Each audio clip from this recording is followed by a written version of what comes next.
A CNN host called Jimmy Carter terrible on the day Jimmy Carter passed away. I actually could not believe my eyes and ears. And what's even more shocking is that Scott Jennings posted this on his own Twitter profile. So he was proud of this statement. He was a terrible president.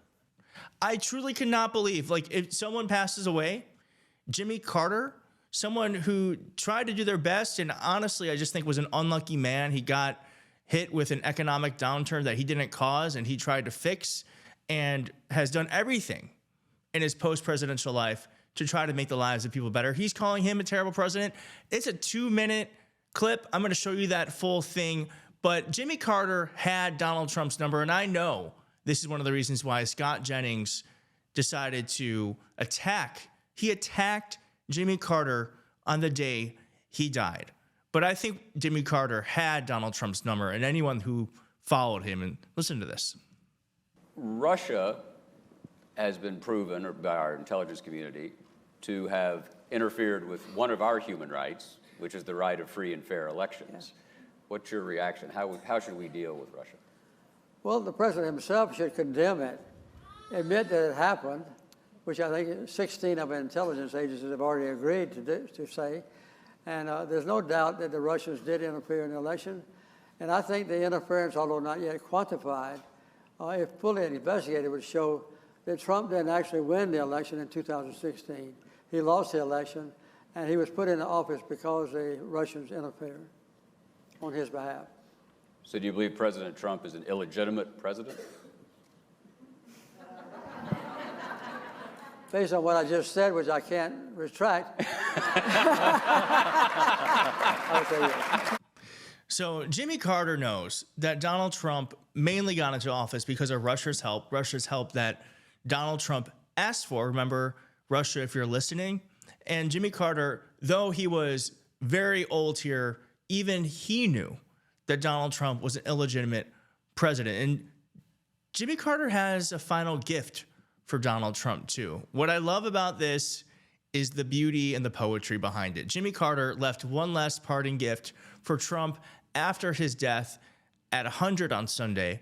Since the American flag flies at half-staff for 30 days at all federal buildings after the death of his former president on Trump's inauguration on January 20th, 2025, all flags will be at half-staff in Carter's honor. And I will just say this, that if he were to pass, I mean, 100 years is a long life and a well-lived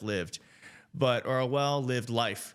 But if Jimmy Carter were to have passed away during Trump's second term, I fear that Donald Trump wouldn't have had the class to do any of the things that Jimmy Carter deserves as someone who gave his life to service for our nation. I actually shudder to think what Donald Trump were to have done if he were the president at that time. So I'm sad he passed, but I'm glad he did it while Joe Biden was still president.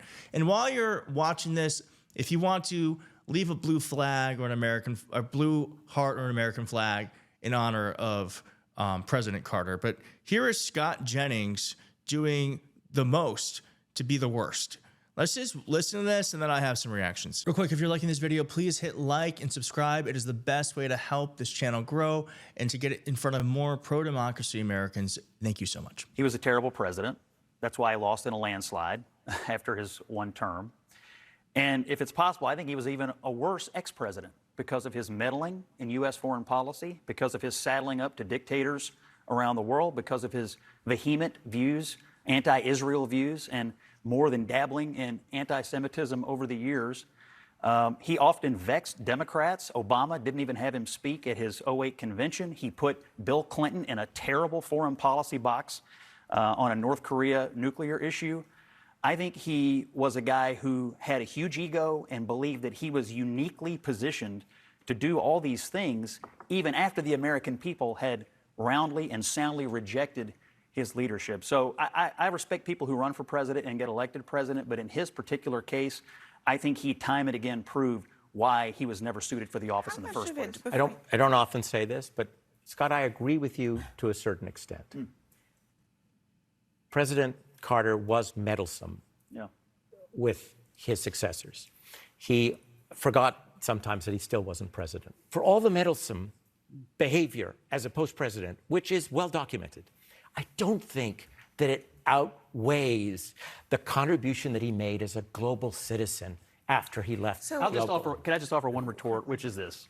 In the run-up to the Persian Gulf War, he wrote letters Yeah, I know about this. to all of our allies and to Arab states, asking them to abandon their cooperation and coalition with the United States of America.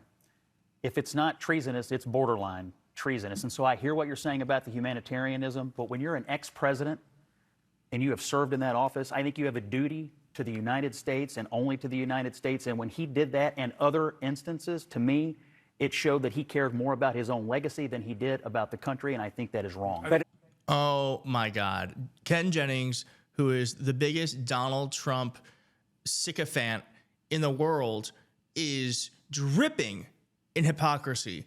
I'm not even going to touch on the Jimmy Carter stuff, because if you are supporting Donald Trump, who has done everything he can to upset the Ukraine war, he has interfered in the war in Israel. He met with foreign leaders when he was no longer the president.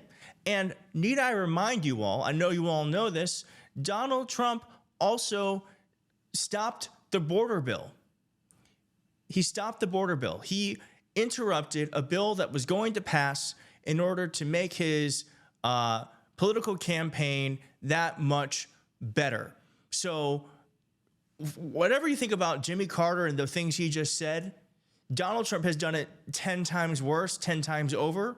And so to me, it's like, I don't think Scott Jennings is allowed to speak on that when Scott Jennings defends someone who is not even marginally worse, 100 times worse. It's despicable.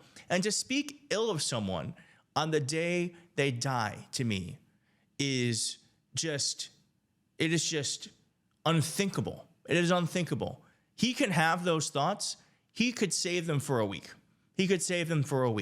You don't need to say that the day someone dies. Or he could have said it a month ago. But if you have negative thoughts about someone, you could at least be tactful and remember them for the good things they did, which for Jimmy Carter was many. And it does not surprise me. I saw this last week that CNN is having one of its lowest ratings moment ever.